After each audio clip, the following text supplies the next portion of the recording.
I'm going to show you how to delete your search history on Google Chrome on your iPhone. So it's real simple to do. So let's go and find our Chrome app. And from here, once you're on your home page, you want to hit those three dots at the bottom right-hand corner.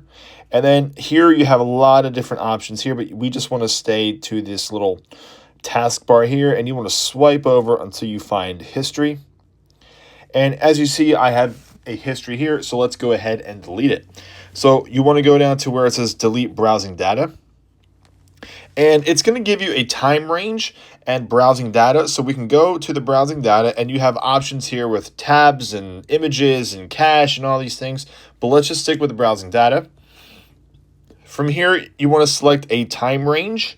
So I'm just going to go the last 4 weeks. And then we're going to go ahead and hit delete data.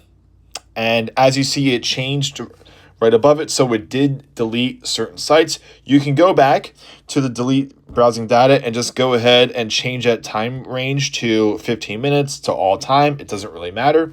But that's it. It's super simple and super easy to go ahead and delete your search history on Google Chrome on your iPhone.